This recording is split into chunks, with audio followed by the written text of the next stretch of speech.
Hello, कौन? सुदर्शन भाई, ओम शांति। अच्छा अच्छा, आप चिंता मत कीजिए, सब ठीक हो जाएगा। आप बाबा को याद कीजिए। नहीं नहीं, गाड़ी नहीं भेजिएगा, मैं खुद ही आ जाऊंगी। हाँ, बस निकल रही हूँ। हाँ, अच्छा, ओम शांति।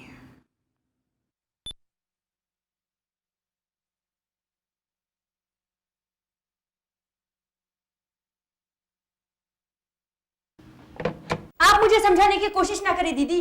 आप क्या जाने उस नर्क में मैं क्या भोग रही हूँ। आरती, मैंने कहा ना, मुझे कुछ नहीं सुनना है। जाइए आप यहाँ से। गद्दी पर बैठकर भाषण करने वाले आप क्या जाने यातनाएं क्या होती है। आरती, जाओ अपने कमरे में।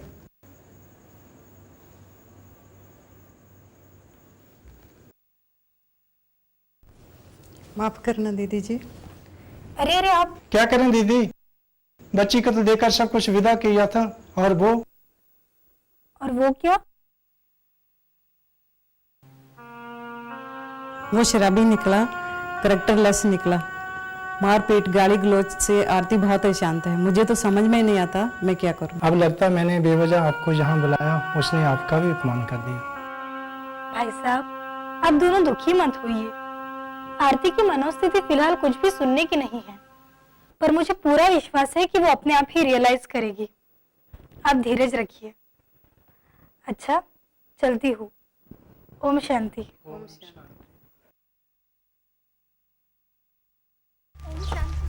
ओम शांति। ओम शांति दीदी। ओम शांति। अब 4 दिन से मुरली क्लास में नहीं आए? दीदी इतना बदमाश हो गया है, बात मत पूछो, सुनता ही नहीं है। ए, तू ही नहीं सुनती। अरे, इस तरह बात करते हैं बड़ों के साथ? बहुत बुरी बात है। सॉरी दीदी।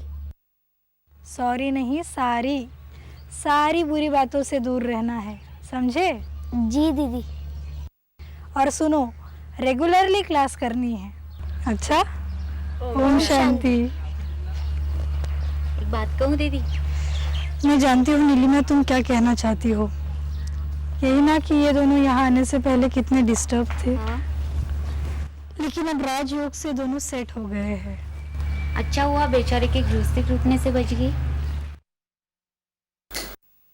दीदी सो गई क्या? नहीं तो, मैं तो बाबा को याद कर रही थी। दीदी, हम सभी बहनें यह जानना चाहती है कि आप ज्ञान में कैसे आई। हाँ दीदी, प्लीज बताइए ना। आज नहीं। प्लीज दीदी। दीदी, आप हमेशा टाल जाते हैं, आज हम जानकर ही रहेंगे। देखो, तुम बहनें समझने की कोशिश करो। आज नहीं। दीदी, अरे आरती, तू इतनी रात गए? आओ। आई एम सॉरी दीदी, मुझे ऐसा नहीं करना चाहिए था। मुझे माफ कर दीजिए दीदी। अरे पगली, मुझे बुरा ही कब लगा था जो तुम्हें माफ कर दूं? उस वक्त तुम नहीं, तुम्हारे ऊपर सवार क्रोध बोल रहा था। अच्छा चलो, अब अच्छे बच्चों की तरह आंसू पोंछ डालो। लो, मैंने आंसू पोंछ लिए, पर इन बहनों के साथ साथ मैं भी जानना चाहती हूँ आपके पूर्व जीवन के बारे में। आरती, वो जीवन मैं बहुत पीछे छोड़ाई हूँ। वैसे भी बहुत रात हो चुकी है, अब तुम घर जाओ। नहीं दीदी, आज आप नहीं बताएंगे तो मैं फिर से रो पड़ूंगी। और वैसे भी दीदी, आज रात मैं यहीं रुक जाना चाहती हूँ, आपको ऐतराज न हो तो। ठीक है। वैसे आज सुबह जो तुम गुस्से में बोल गई, उन शब्दों ने मुझे थोड़ी देर के लिए अतीत की ओर मोड़ दिया था।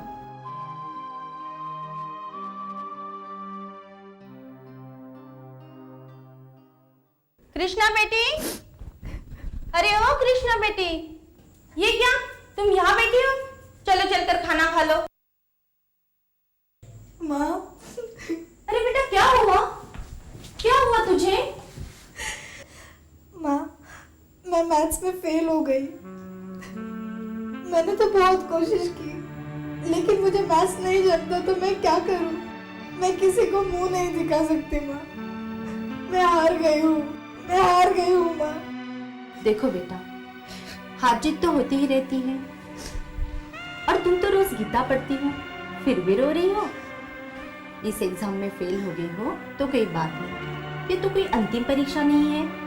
देखो, तुम ऐसी छोटी छोटी परीक्षाओं से हार मान लोगी तो जीवन में आगे बहुत बड़ी बड़ी परीक्षा आती है, उसका सामना तुम कैसे करोगे? इसलिए बेटा मेहनत करो और इस फेलियर के अंधेरे से एनुअल एग्जाम में अच्छे नंबर से पास होने की आशा की किरणें अभी से प्रकट करो। बस उस दिन के बाद मैंने अपने मन में प्रण कर लिया कि अब जिंदगी में आने वाली हर परीक्षा को धैर्य से पार करना है।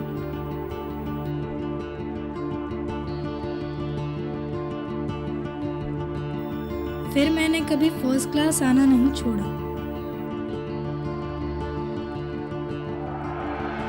और देखते ही देखते दिन बीतते गए। उस बीच मैंने डांस क्लास भी ज्वाइन कर लिया था।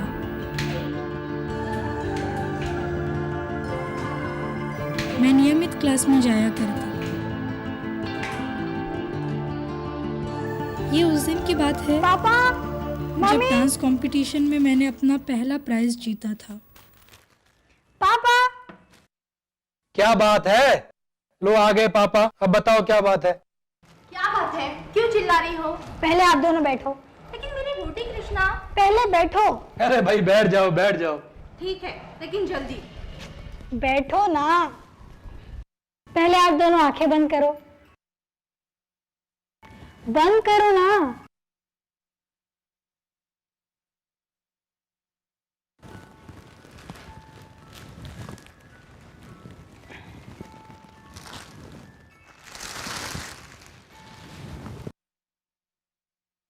अब आंखें खोलो। अरे इतनी सुंदर मूर्ति। किशन जी, इन्हें कहाँ से ले आई? डांस कंपटीशन में मुझे फर्स्ट प्राइज मिला है माँ। अरे वाह। देखिए ना कितना प्यारा है कान्हा।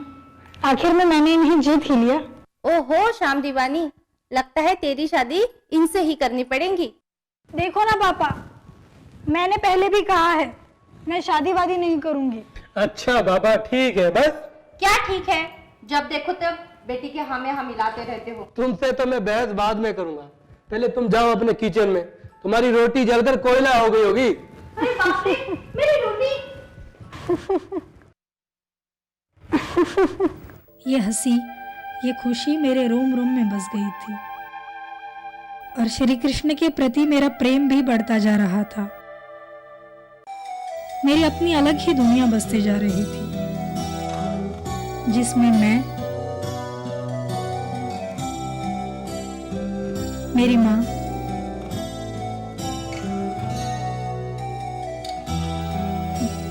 मेरे पापा और कृष्ण जी के सिवाय कोई नहीं था। कृष्ण भक्ति के साथ साथ डांस भी मेरी नस नस में समा गया था। तक तक तुम तीदा दिग दिग तई, दीदा दिग दिग तई, तीदा दिग दिग तई। धीरे धीरे मैंने ग्रेजुएशन पूरा किया। मेरे जीवन में चारों ओर खुशियां ही खुशियां थी। मुझे लग रहा था मैंने अपने जीवन की सारी परीक्षाएं पास कर ली है। पर एक रात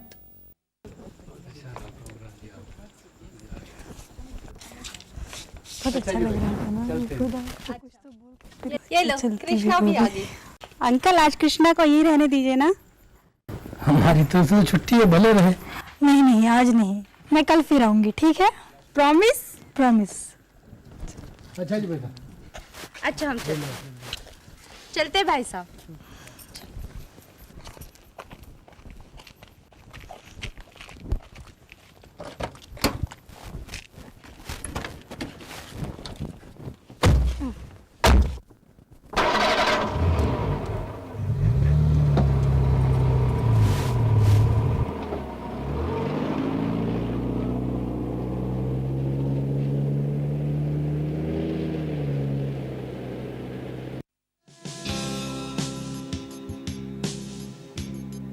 क्या बात है भगवान, क्यों मुंह फुला रखा है?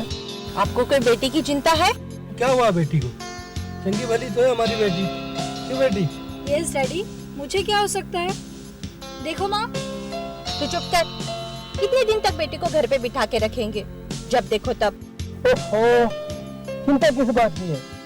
अभी उसकी उम्र ही क्या है? बाबूजी आप माँ की बातों में मत आइए, आप आगे देखिए। हाँ हाँ, बुड्ढी बना के रखो इसे, फिर सारे समाज में लोग हम पे ही। हम पर ही क्या? बोलो बोलो। हम पर ही ताने कसेंगे। ओहो, तुम चिंता मत करो, जब भगवान चाहेगा सब अपने आप हो जाएगा। पिताजी!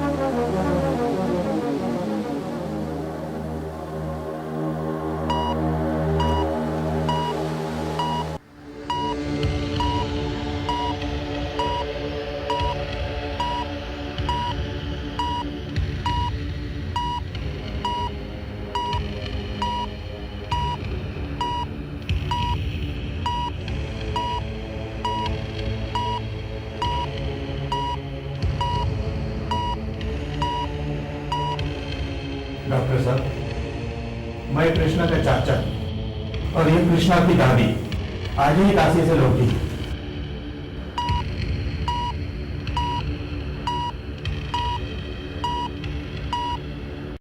डॉक्टर साहब कैसी है कृष्णा बेटी? देखिए दादी जी, कृष्णा वैसे अभी ठीक है, सब्र रखिए दादी जी, सब कुछ ठीक हो जाएगा।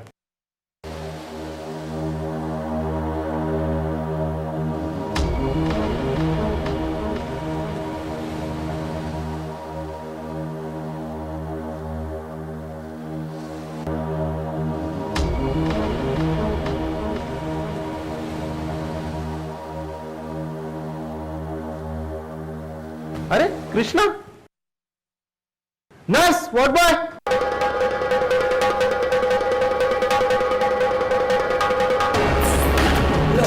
कर दिया सत्यानाश। महारानी यहाँ सोई पड़ी है। अरे उठो महारानी साहिबा, उठो। यहाँ से पोछा मारने के बाद तुम्हें मेरे लिए नाश्ता भी तो तैयार करना है।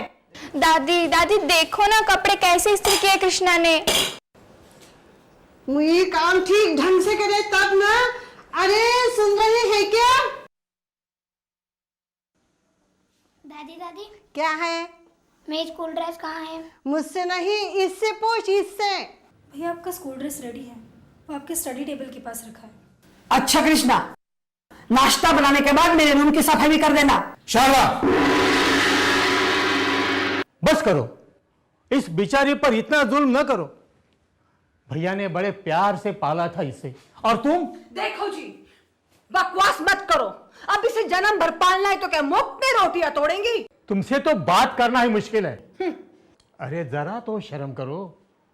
उसी के माँ बाप का तो खा रहे हैं, उसी के माँ बाप का तो खा रहे हैं, उसी के माँ बाप का तो खा रहे हैं, उसी के माँ बाप का तो खा रहे हैं।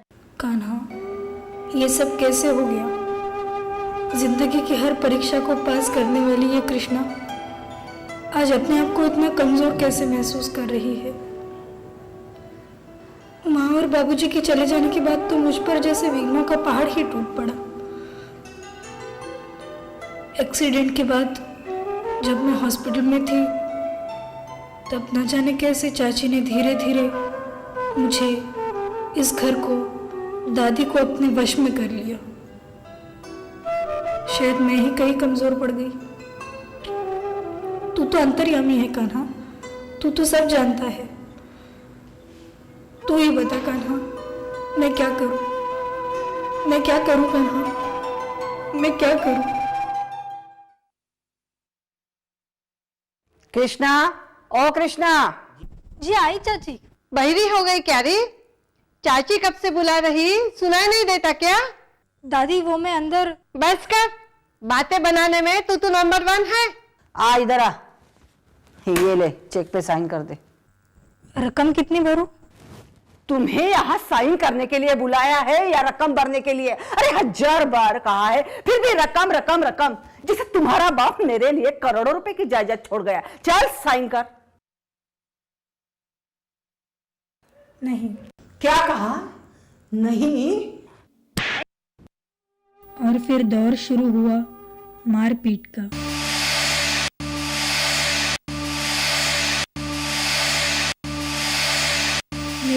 से खुशी जैसे छीन गई थी। मैं हर समय भय, डर, तनाव का अनुभव कर रही थी। मेरा आत्मविश्वास ही खो गया।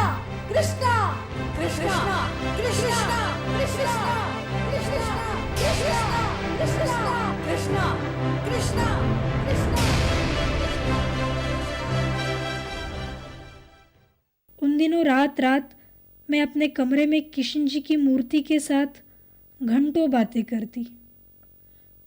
उन दिनों में मेरा साथी सिर्फ एक ही था, कान्हा। कान्हा, मेरे माता, मेरे पिता, मेरे सखा तुम ही तो हो। सुबह से रात तक कितना सबको खुश रखने की कोशिश करती हूँ, फिर भी सब मुझसे नफरत करते हैं। यहाँ तक कि दादी भी मेरी जान के दुश्मन बन गई। तू ही बता कान्हा, मैं क्या करूं? मैं क्या करूं कान्हा? मैं क्या करूं? कृष्णा,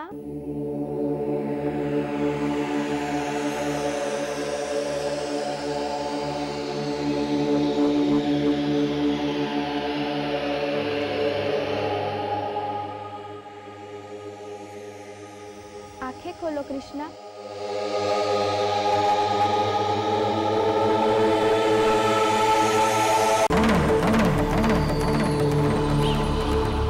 इस तरह मुझे कभी कभी किशन जी के अनुभव होते रहते।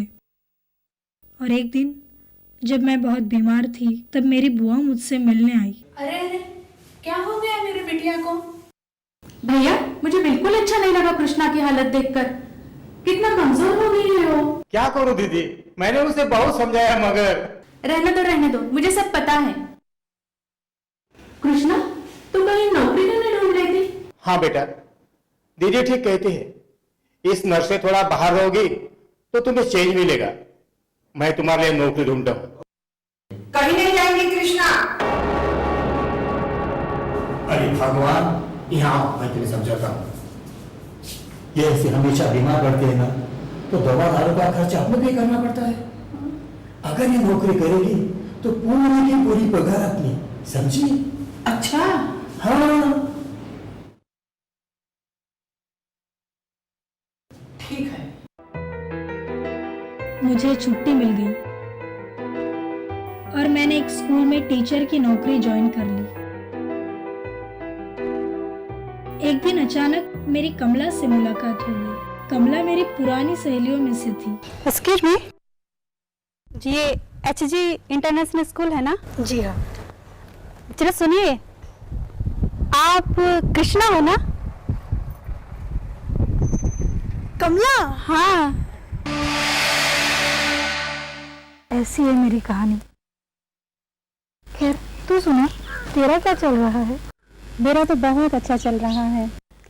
कृष्णा, एक बात पूछूं तुमसे? मुझे लगता है तुमको शांति की बहुत जरूरत है। सच कहा तूने कमला। अगर तुम्हारे पास वक्त हो तो मैं तुम्हें एक जगह ले जाना चाहती हूँ। वही तो प्रॉब्लम है। घर और स्कूल से बाहर निकलने का तो मैं सोच भी नहीं सकती। घर में चाची और स्कूल में प्रिंसिपल। प्रिंसिपल की तो चिंता मत कर, मैं बात कर लूंगी कल उनसे। नहीं नहीं, मैं आपको छुट्टी नहीं दे सकता। आप हमेशा ही लेट आती हैं और जल्दी चले जाना चाहती हैं। नहीं sorry, so please. Sir please, आज का दिन आप मैनेज कर लीजिए ना, आपकी बहुत हेल्प होगी। आप समझते क्यों नहीं? Please sir. अच्छा ठीक है। जब हम अपने आप को पहचान कर स्वयं को परमात्मा से जोड़ लेते हैं, तभी हमें प्राप्त होती है सच्चे मन की शांति। कोई भी भौतिक वस्तु, कर्मकांड स्थायी शांति नहीं दे सकते। आज सृष्टि का अंतिम समय होने के कारण एक दूसरे से हिसाब किताब चुकतू करने का समय है। इसलिए हमारे ही संबंधी हमारे ही शत्रु हो जाते हैं, जिसका फलस्वरूप मन जो अति सूक्ष्म है अशांत हो जाता है। ओम शांति दीदी। ओम शांति सीता बहन। बुआ? अरे बुआ, इसमें चौंकने वाली बात क्या है? यहाँ तो मैं रोज आती हूँ। बुआ, इससे मिलिए, ये मेरी सहेली है कमला। यही मुझे यहाँ लाई है। सीता बहन, आप कभी इन्हें यहाँ लाई नहीं? नहीं नहीं दीदी, इसमें दोष इनका नहीं है, मेरा ही नसीब खराब है। इन्होंने तो कई बार मुझे बताया था। कोई बात नहीं कृष्णा, तुम 7 रोज के राजयोग पाठ के लिए समय निकालो। हाँ कृष्णा, 7 दिन का कोर्स तुम्हें कर लेना चाहिए। सच कहो दीदी, आपकी बातें सुनकर ऐसा लग रहा था मानो मेरी माँ ही मुझे समझा रही हो। मुझे यहाँ से जाने का मन ही नहीं करता, लगता है सदा यही रह जाऊं। खैर चलती हूँ, स्कूल छूटने का समय हो गया है ना। अरे पैर नहीं छूते, कन्या तो स्वयं पूजनीय होती है। अच्छा चलते हैं। अच्छा, ओम शांति। ओम शांति।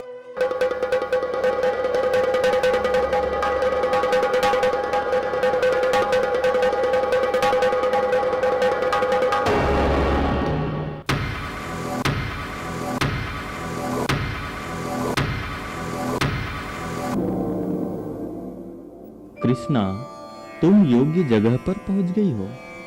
यहीं से तुम्हें परमात्मा का सत्य परिचय मिलेगा।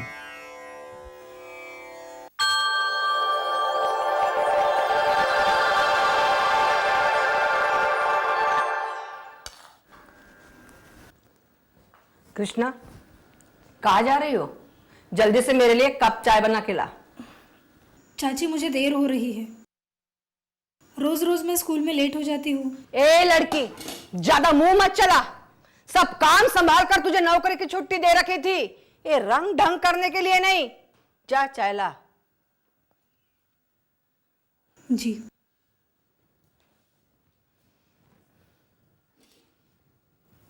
बड़ी आई नौकरी करने लगे। उस दिन भी मुझे स्कूल में देरी हो गई।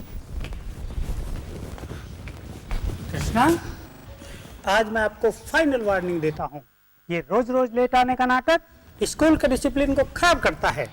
बाकी बोर्ड के सारे मेंबर भी आपके अगेंस्ट हो गए हैं। सॉरी सर, आगे से ख्याल रखूंगी। अरे क्या खाक ध्यान रखूंगी? एक लड़की तो नहीं संभाली जाती तुमसे। देखती नहीं हो कैसे हाथ से निकलती जा रही है। मैंने सोच लिया है, अब कृष्णा की शादी करा देंगे। अरे ऐसी बांझ को कितने दिन संभालेंगे? बहू, लेकिन उसके पैसे का क्या करेंगे? अरे पैसा तो उसके नाम है ना। उसका मैंने सब सोच लिया है। लड़का अकेला है, गरीब है, बाप भी नहीं है, और उसकी माँ मेरे रिश्ते में लगती है। सब अपने मुट्ठी में रहेगा।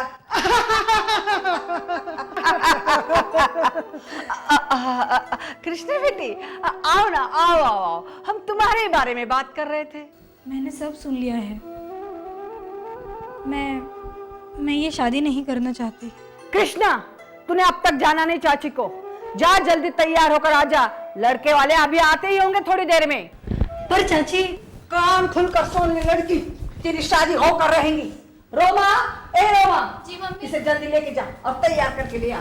देखना कैसी मनहूस दिख रही है, लोग कहेंगे इसे भूखा मारती है। अरे जा जल्दी ले जा।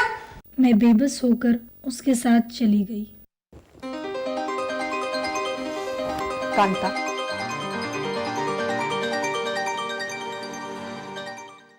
यह है कृष्ण, माँ जैसे पाला है मैंने इसे। ओहो श्याम दीवानी, लगता है तेरी शादी इनसे ही करनी पड़ेगी। लगता है तेरी शादी इनसे ही करनी। नमस्ते करो। जी नमस्ते। देखिए, मैं आपसे कुछ कहना चाहती हूँ। हाँ हाँ बेटी कहो। जी मैं ये शादी नहीं करना चाहती। क्या? जी हाँ। वाह शारदा वाह, मेरे से बेईमानी। ऐसी लड़की का मैं क्या करूंगी। समझ गई तेरी चालाकी। चल उठ, मेरी तरफ क्या देखता है, चल उठ। कांताबेन, कांताबेन सुनो मुझे तो, तुम्हारी कुछ नहीं सुननी। कांताबेन, शारदा सुनो तो, शारदा।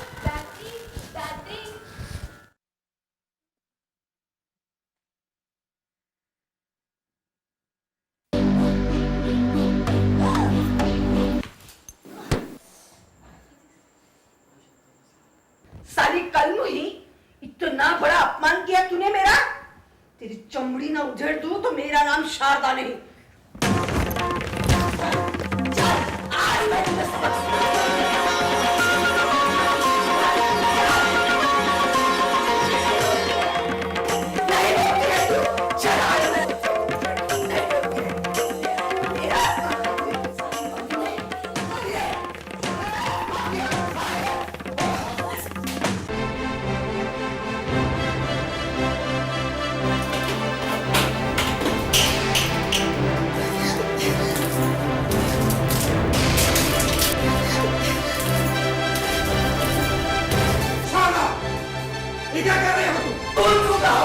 इसका और कोई नहीं छोड़ूंगी।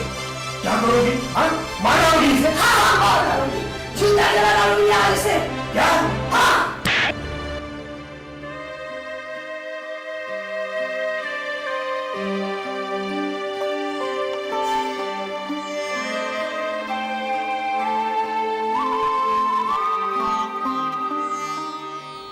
कान्हा, ये कौन से जन्मों का बदला ले रहा है? क्या पाप किए हैं मैंने?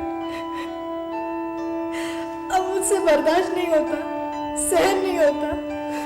मैं हाथ जोड़ती हूँ। मैं हार गई हूँ, हार गई हूँ। कृष्णा, सर्व अंधकार समाप्त हो रहा है। भविष्य के सुनहरे अवसर तुम्हारी प्रतीक्षा में है। तुम मेरी हो जाओगी, तुम मेरी हो जाओगी। कृष्णा, इस पर साइन करो।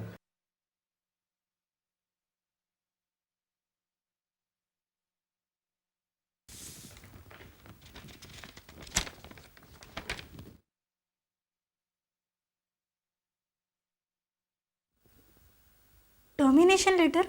हाँ, ये सिर्फ मेरा नहीं, कमेटी का फैसला है। लेकिन सर ये... सॉरी कृष्णा, मैंने तो बहुत कोशिश की, लेकिन I am sorry, very sorry.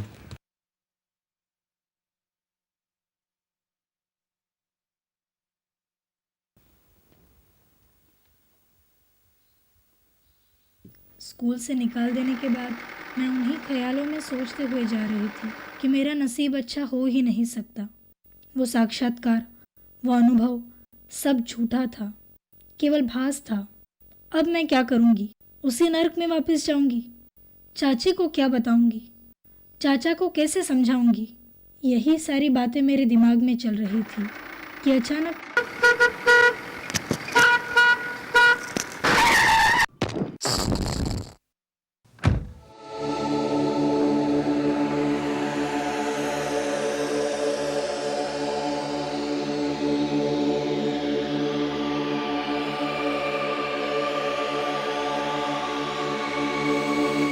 Krishna, देखो तो तुमसे मिलने कौन आया है।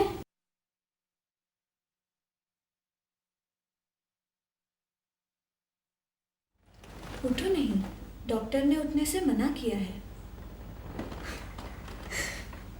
अरे अरे, तुम तो रो पड़ी। अच्छे बच्चे रोते हैं भला? चलो शांत हो जाओ। इधर देखो, सब ठीक हो जाएगा। परमात्मा पे विश्वास रखो, सब ठीक हो जाएगा। सावित्री दीदी ने मेरे चेहरे को पढ़ लिया था, इसलिए शायद उन्होंने रोज मुझसे मिलने आने का निश्चय किया। दीदी ने मेरी सेवा में कोई कसर नहीं छोड़ी।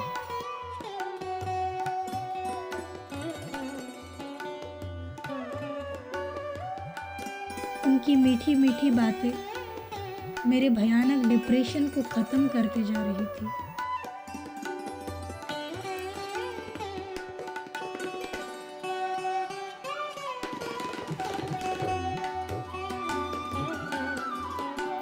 धीरे धीरे मैं स्वस्थ होने लगी। फिर भी भविष्य का आतंक मन पर छाया था। इस तरह एक दिन अस्पताल से छुट्टी लेने का समय आ गया। दीदी, मैं कुछ दिन आपके साथ रहना चाहती हूँ। कैसे है हमारी कृष्णा बेटी? अरे भाई साहब, आप खुद ही देख लीजिए। एकदम परफेक्ट, बिल्कुल पहले की तरह। भाई साहब, अगर कृष्णा कुछ रोज मेरे पास रहना चाहे तो आपको कोई इतराज तो नहीं? आप कैसी बातें करते हैं?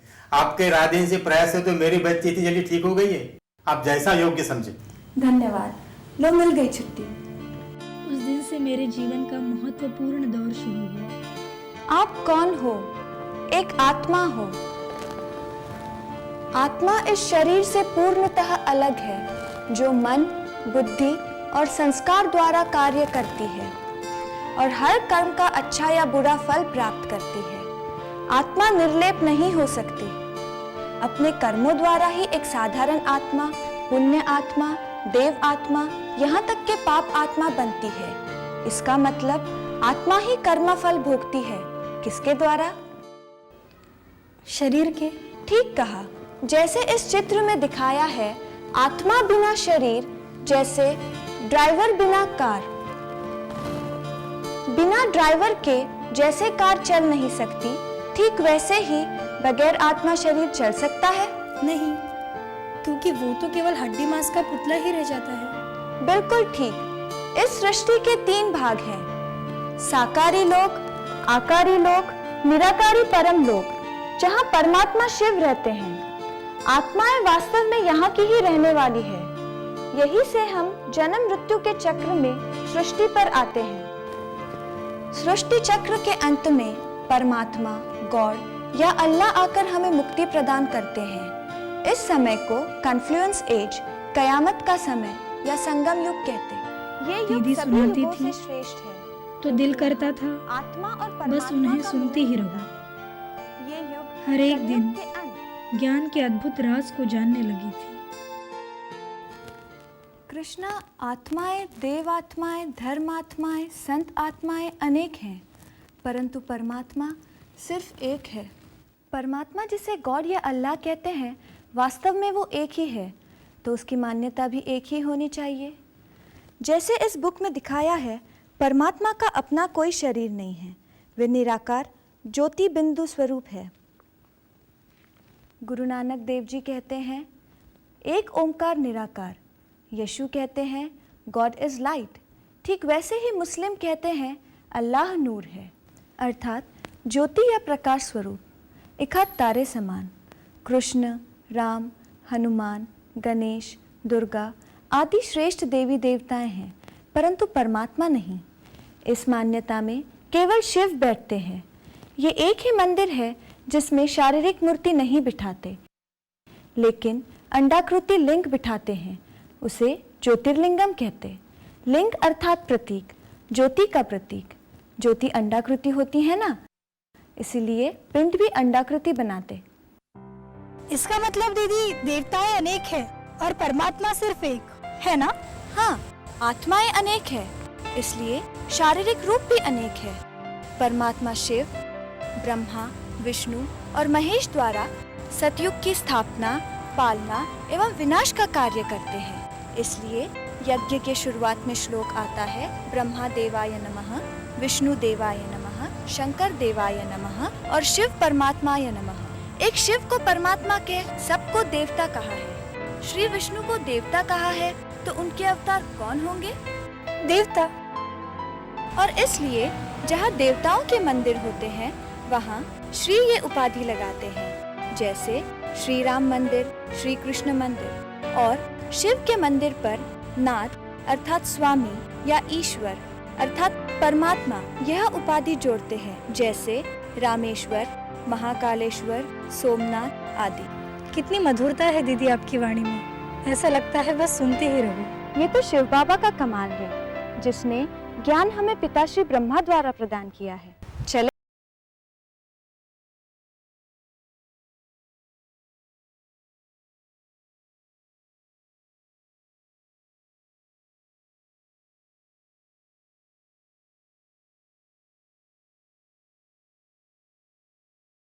वो पल भी आ गए। कृष्णा, राजयोग सिखाने से पूर्व मैं तुम्हें श्री कृष्ण के बारे में बताऊंगी। श्री कृष्ण जी महान सतयुगी दैवी सृष्टि के प्रथम विश्वराज कुमार हैं। वे सर्वश्रेष्ठ देवता हैं, जो विश्व महाराजन बनने पर नारायण कहलाते हैं। इसलिए उनकी आरती में कहते हैं, श्री कृष्ण गोविंद हरे मुरारी, हे नाथ नारायण वासुदेव। यही आत्मा जन्म लेते लेते सृष्टि चक्र के अंतिम 84वें जन्म में नर पद को पहुंचती हैं। तब परमपिता परमात्मा शिव आकर उन्हें यह ज्ञान देते व बताते कि वे ही पहले जन्म में नारायण थे और अब फिर से संपूर्ण पवित्र बन वही पद पाना है, क्योंकि सृष्टि चक्र बदल रहा है। कलयुग का अंत होकर सतयुग आ रहा है और वह नर श्रेष्ठ कर्मों से नारायण पद को प्राप्त कर लेता है। जानती हो कृष्णा, वो नर कौन थे? प्रजापिता ब्रह्मा, जिनके द्वारा परमपिता पुनः सतयुगी सृष्टि की स्थापना का कार्य प्रारंभ करते हैं। कृष्णा, अब मैं तुम्हें राजयोग के बारे में बताऊंगी। ये योग अत्यंत सहज है।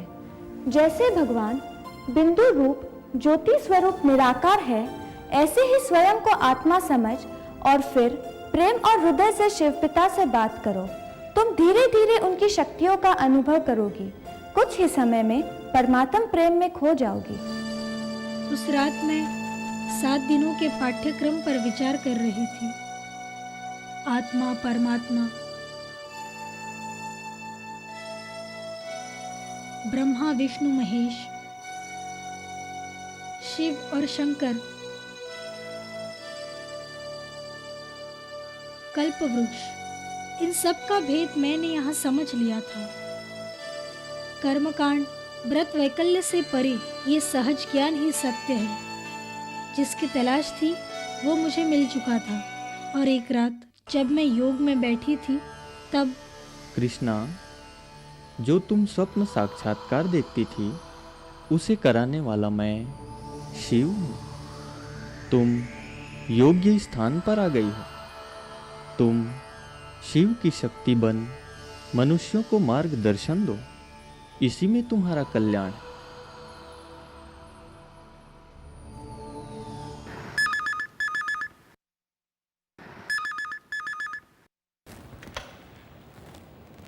ओम शांति, सावित्री बात कर रही हूँ। हाँ जी, कृष्णा बिल्कुल ठीक है। अच्छा जी, आपका स्वागत है। अच्छा, ओम शांति। कृष्णा, चाची का फोन था ना? हाँ, वो कह रही थी कि प्लीज दीदी मुझे मत भेजिए, मैं नहीं जाना चाहती दीदी, प्लीज। अरे उठो कृष्णा, ये आंसू पोंछो। रोने से कभी कुछ होता है भला? इस बार ये लड़ाई तुम्हें ही लड़नी होगी, निर्णय भी तुम्हें ही लेना होगा और आगे का रास्ता भी तुम्हें ही चुनना पड़ेगा।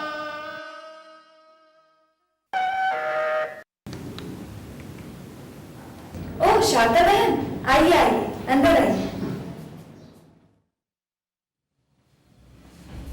बैठिए।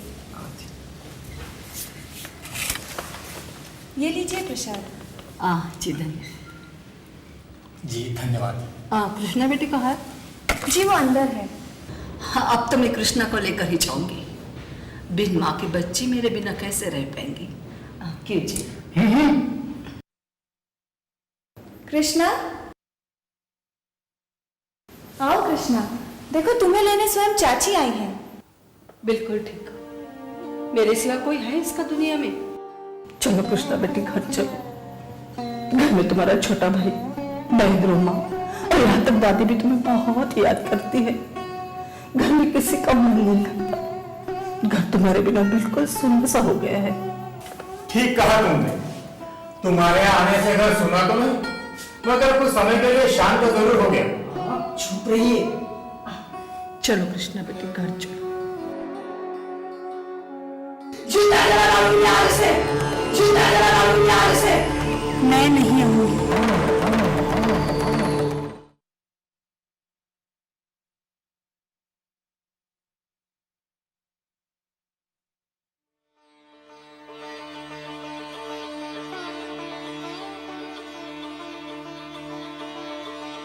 और इस तरह मैं मुक्त हो गई। सावित्री दीदी मुझे ईश्वरीय सेवाएं सिखाने के निमित्त बनी।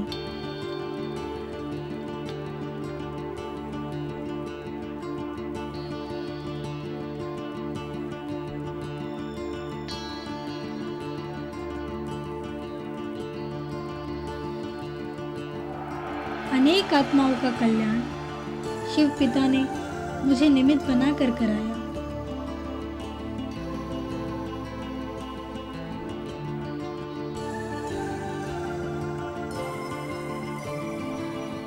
और धीरे धीरे मैं कृष्णा दीदी कहलाने लगी।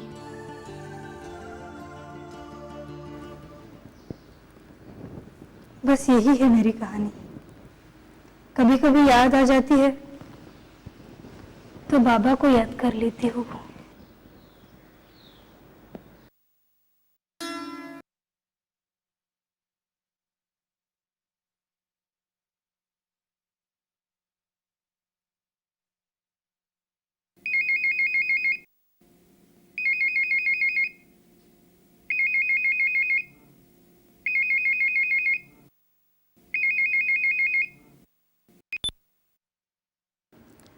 हेलो, हाँ नीलेश भाई, ओम शांति।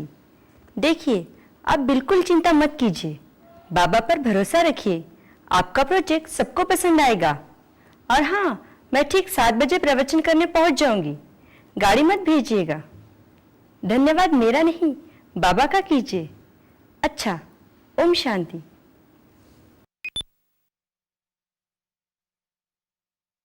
प्रभु की प्रार्थना